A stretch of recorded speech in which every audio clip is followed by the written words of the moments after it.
Cover Story, our weekly political tele-magazine. This week we take a look at Amit Shah, better known in the capital as Narendra Modi's right-hand man. But first, the interview of the week, where we catch up with an extremely candid Manish Tiwari. We asked the INB Minister about Sardar Patel, about Narendra Modi, and about Powerpuff Girls. I know, don't ask, just watch.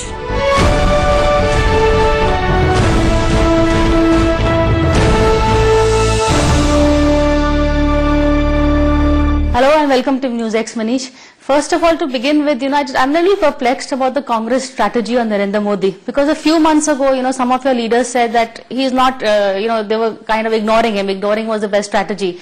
But now it seems that Congress is really reacting to everything Modi says. So now what is the new strategy? Well, I don't think there is any change in strategy at all. As I had mentioned to you in our previous interaction, it's not about individuals. It's about the philosophy and the ideology which they represent.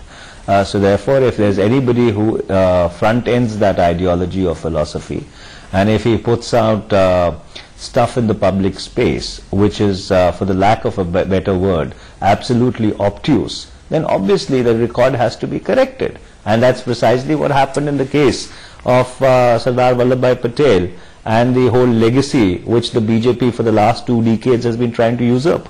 But now Modi is saying that for so many years Congress ignored Vallabhbhai Patel. On 31st was always Indira Gandhi's assassination. But today, because of him, the Congress is forced to acknowledge Vallabhbhai Patel. They are actually fighting to claim his legacy. Well, I think the difficulty is that when you have a nodding acquaintance with anything to do with reading and writing, these are the very precocious conclusions that you come to. You see, after all, what is a legacy? So a legacy is essentially respect for the ideals and the values which an individual stands for.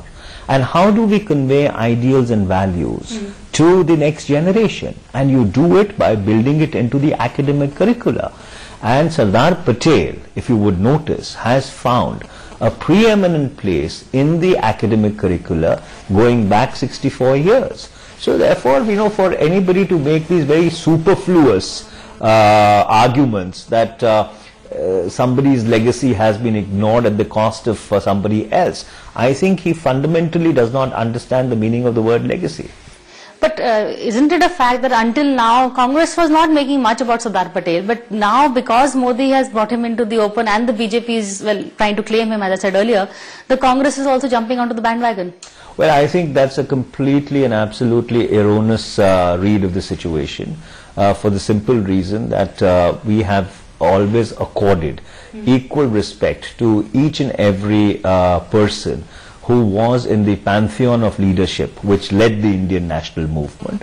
And obviously the Indian national movement was enveloped in the Indian National Congress, which was the principal and the premier organization which led the struggle for liberation.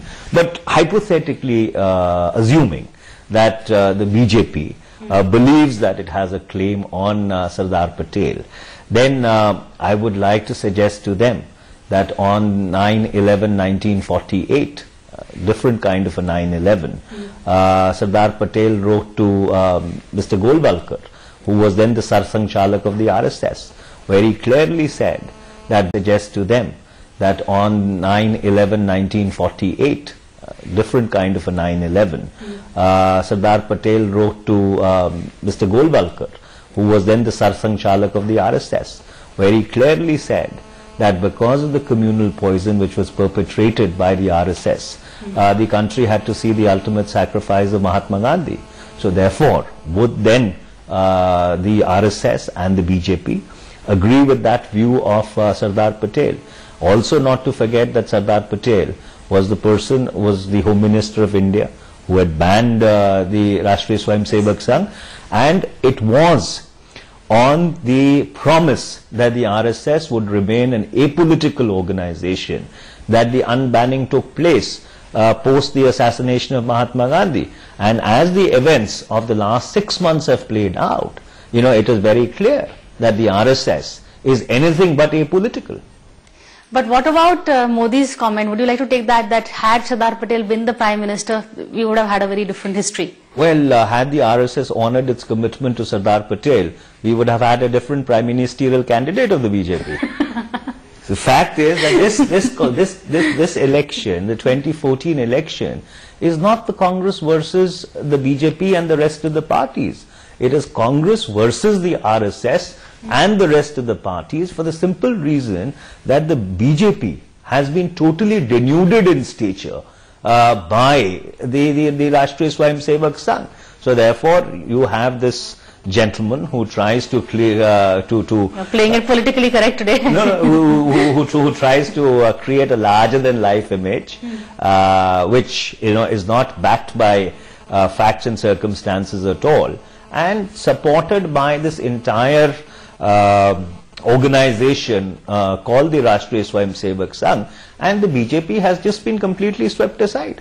But between Advani and Modi, both of them are fighting for Sardar Patel's legacy. Who do you see is more in the model of Sardar Patel? Well, none of them. If there was anybody, if you had to choose between either, well, I don't think either of them, can fit into those very great shoes. You see, but does the Congress have its own Sardar Patel? Ultimately, I don't think it is appropriate to really draw those analogies where people are concerned. For example, there cannot be a Nehru. There cannot be a Sardar Patel. They were men in their own right.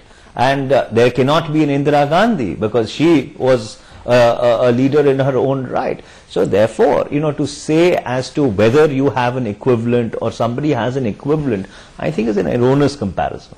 But Rahul Gandhi has been evoking both Indira Gandhi, Jawaharlal Nehru. So to that extent, he is trying to claim whatever he can from that legacy. So, well, and the BJP has no one. So why can't they take Sardar Patel? Well, the difficulty with appropriating a legacy, if you do not have one, is that you have to understand and study that legacy properly. So I have no difficulty if the Bharatiya Janata Party wants to lay claim on the legacy of Sardar Patel, but then they must acknowledge and endorse everything that Sardar Patel had to say about the RSS and its front organizations. You see, you cannot cherry pick and say that this part of Sardar Patel I like, so therefore I will select it. This part of Sardar Patel, where he's batched us black and blue, I will cast it aside. You have to then own it up in entirety. So as I earlier pointed out, are they prepared to own up the comments of Sardar Patel on the Rashtriya Swayamsevak Sangh? Are they prepared to endorse what Sardar Patel said in the Constituent Assembly with regard to communalism? He was the man who led the debate in the first Parliament of India against the sectarian and communal forces. So therefore, there is a whole wide breadth of academic material, which unfortunately maybe nobody in the BJP either has the time or the inclination to pursue. But apart from that, the fact that Anand Sharma said no to going to Modi's invitation, why did he do that? He also made it partisan. He shouldn't have refused the invitation to go and well, I think the Commerce Minister, is also a politician. He understands as to what the underlying impulse is. And the underlying impulse was absolutely clear.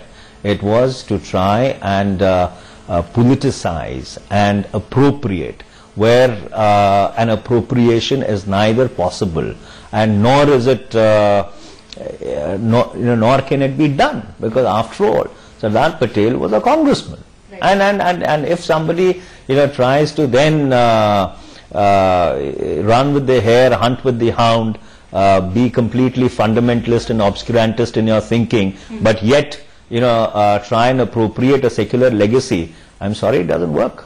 But what do you make of Sharad Pawar's comments saying that he would not be part of a government when Rahul is there, B, that Rahul should have joined the cabinet and got some experience? That is going to be a cry a lot of other people are also talking about. Well, it's also said, experience is the monster which you carry on your biodata or your resume. So therefore, if experience is the be-all and end-all of your qualification to aspire for public office, then I'm afraid a lot of people who made a mark on the destiny of this country, would have failed on that account. So Mr. Pawar is a senior, respected leader. He has a certain point of view. We respect his point of view, but at the at the same time, we need to acknowledge the fact that you must leave it to every individual to really decide as to when and how and in what capacity would he like to join the government. But Manish, look at your past. You've been the Congress spokesperson. You had an interaction with the media of handling, giving reactions, handling things. This has, helped you a lot as the INB minister.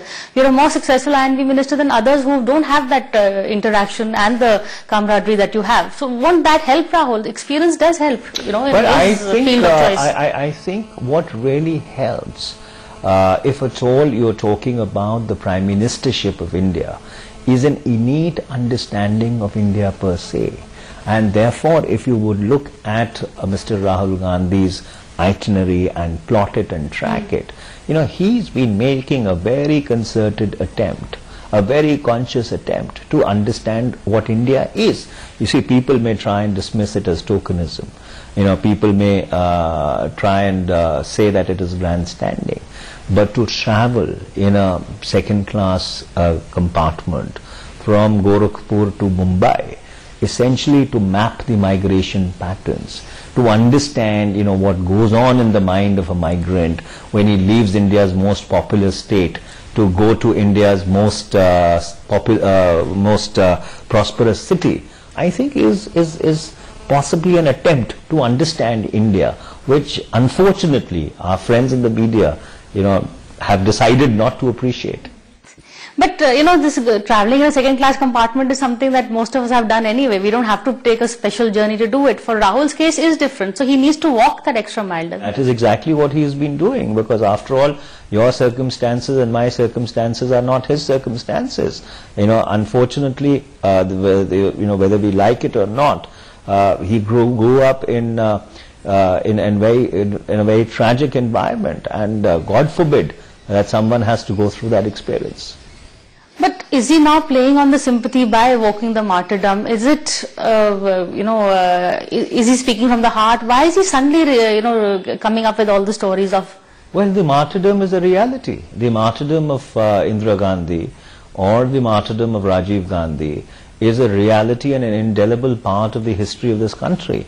And if Mr. Rahul Gandhi evokes it or invokes it, I don't think he's doing anything which should be considered objectionable. Other Congress leaders in the past who did not come from the Nehru-Gandhi family have equally evoked the very rich and the very diverse legacy of the Congress party.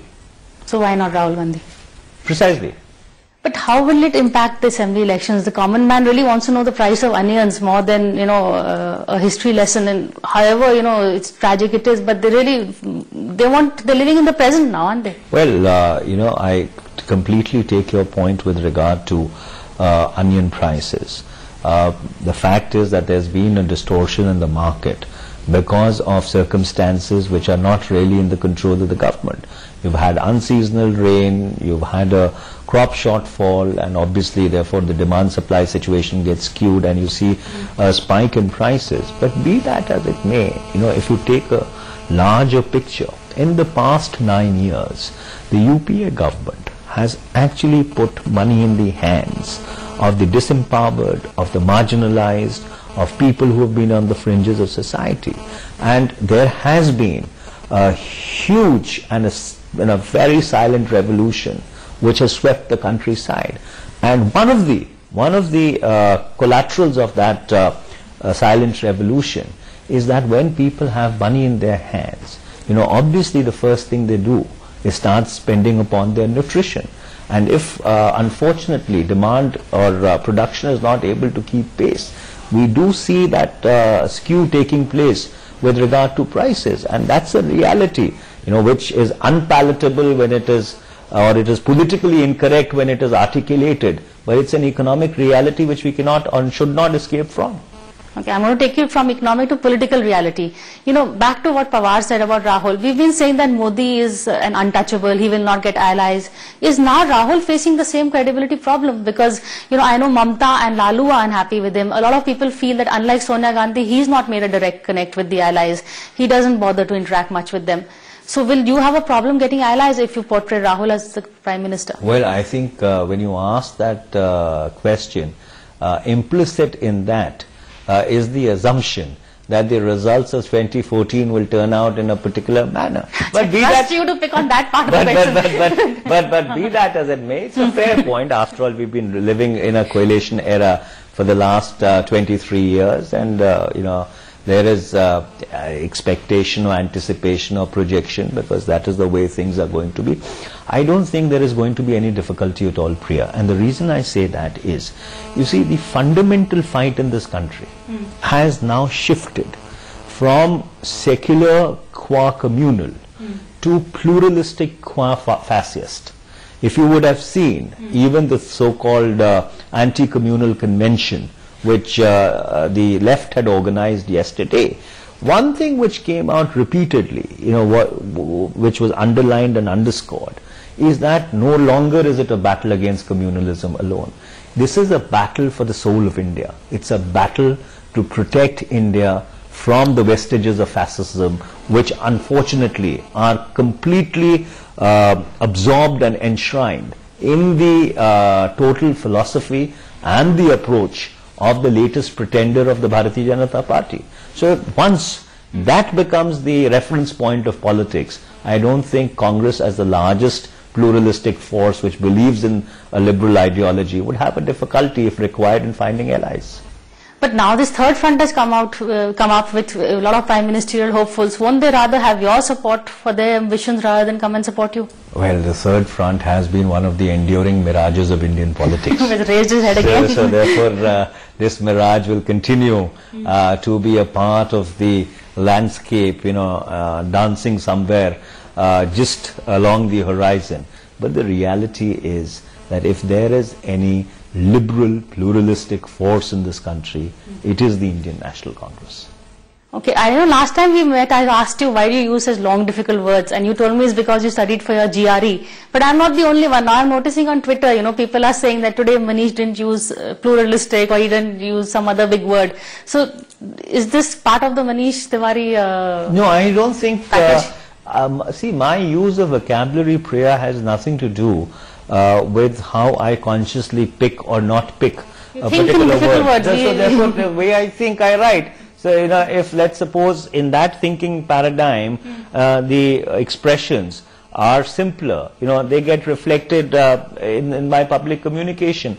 If they unfortunately turn out to be words which are a little tougher or are not in everyday use, I mean, it's just so bad, but I don't make an artificial attempt to correct that. And on top of that, as we can see from the law books behind us, you're also a lawyer, so that adds to the difficult words. I think there is a certain premium on reading and writing. And one of the greatest tragedies of post-independent India has been that people who have shaped this country have not written enough. If you go back to the generation which brought us independence, it was a generation where each of them was a prolific writer.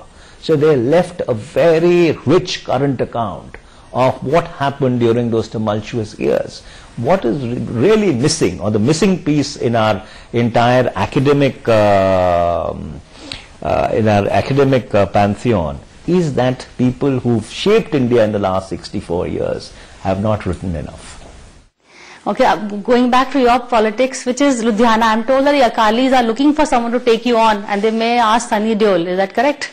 Well, in the sense, somebody will obviously have to fight from their side. So therefore, whosoever they decide, we will accept it in all humility. As I pointed out earlier to you, that nobody should ever suffer from the arrogance of confidence in politics. I think any adversary, whosoever they decide, we will accept it in all humility.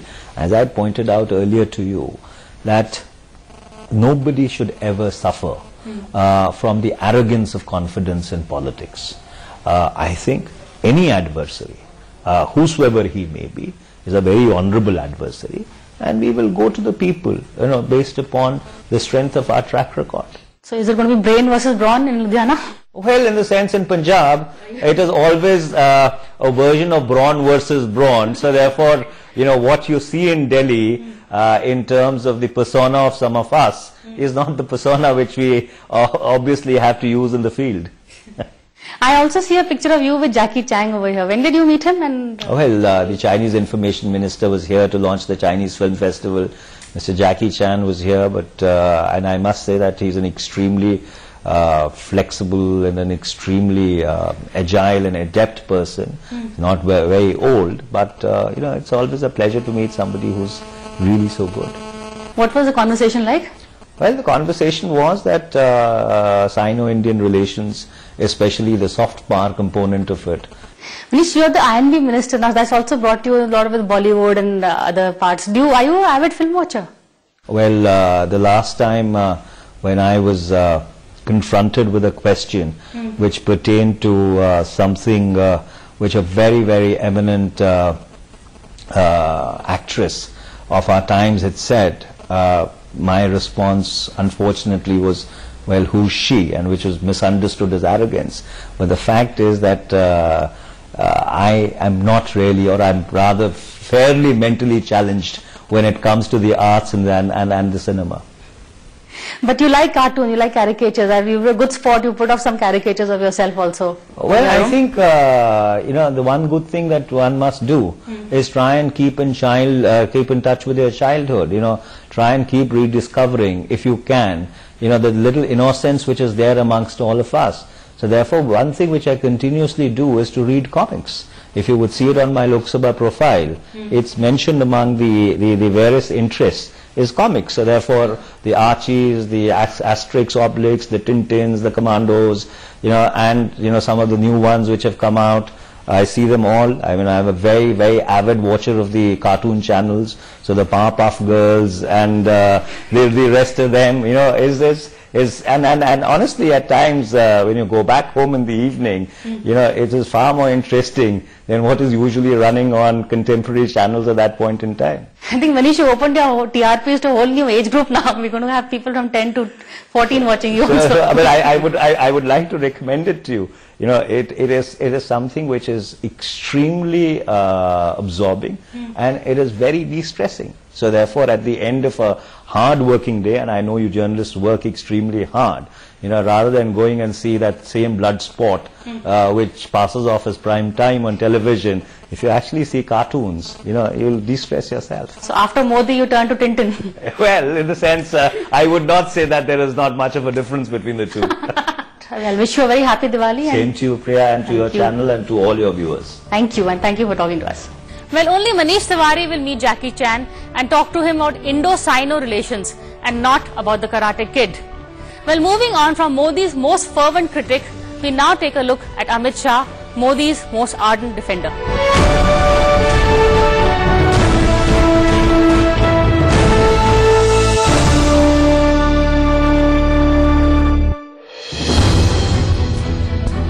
Who is Amit Shah? Most know him as the dark shadow hovering behind Narendra Modi, as the man to whom Modi has outsourced the temple talk while he wears the development hat and tries to build himself as the next best Vajpayee, marketing both good governance and a secular makeover as his pole plank. So while Modi goes about repairing his secular aura, it is left to Amit Shah to talk the temple talk and keep the faithful happy. हम सब मिलकर जल्दी से जल्दी यहाँ भव्य राम मंदिर का निर्माण करें और रामलल्ला को अपने उचित स्थान पे विराजित करें. The division of labour was showcased on 17th October when the two shared a dais in Kanpur.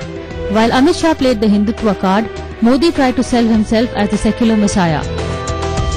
Hindu अच्छा हिंदू बने, मुसलमान अच्छा मुसलमान बने, ईसाई अच्छा ईसाई बने, बौद्ध अच्छा बौद्ध बने, सिख अच्छा सिख बने और हम सब मिलकर के भारत मां को अच्छा बनाने का काम करें, ये हमारी सोच है. गुजरात में 2003 से 2014 तक पुलिस को एक भी बार गोली नहीं चलानी पड़ी. 11 सालों से दंगे नहीं हुए. 1.5 साल में यहाँ पर 45 जगह पे दंगे हो गए. And Amit Shah lost no time in playing to the party faithful. Starting to project a particular person as the hero of a particular religion with violent connotations attached to a particular personality rather than peaceful connotations attached to any personality, to try and portray as if certain communities in this country need a man with a sword on a kind of a horseback saying, I'll save you in a manner. But who is Amit Shah? Very little is known about this man in the circles of Lutyens Delhi, and yet he is poised to play a key role in the Modi revival. Although from a business family, Amit Shah joined the RSS. He took Modi's side in the war against Keshubhai Patel. He was Gujarat's Minister of State for Home. In 2008, he played a key role in solving the Ahmedabad bomb blast case by the Indian Mujahideen. He is currently out on bail in the Sohrabuddin encounter case. Narendra Modi values him for his strategic skills. He is also a great organizer. For instance, while organizing the Kanpur rally, he brought in leaders who had organized the Rewari rally for Modi in Haryana and asked them what they did wrong. Taking notes, he then told the Kanpur organizers to focus more on drinking water and seating arrangements for VIPs and to spend less on decorating the dais. For as Amit Shah said, Modi is the showpiece and he doesn't need any accessories.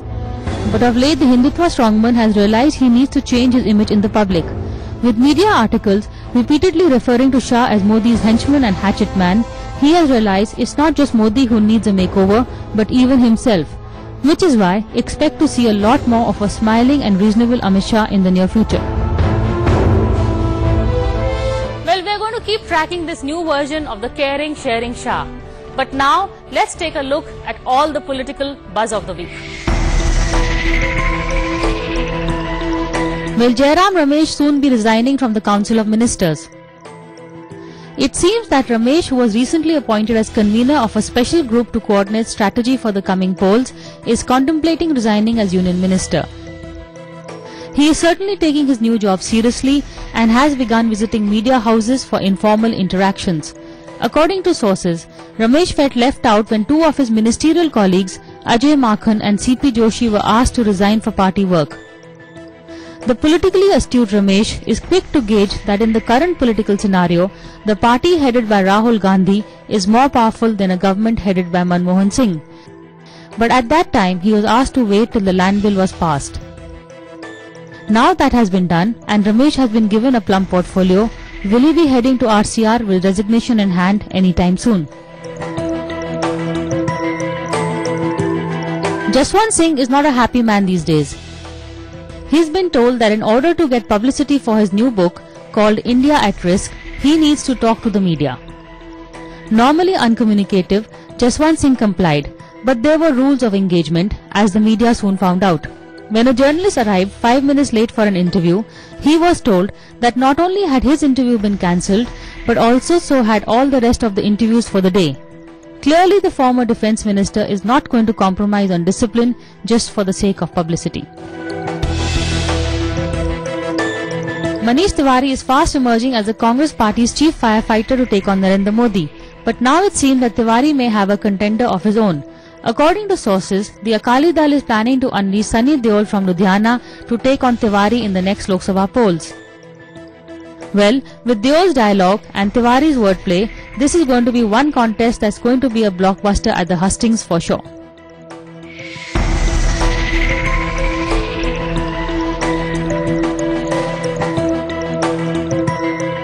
Well, now we know why Sunny Deol has been taking on so many of these Sons of Sardar roles.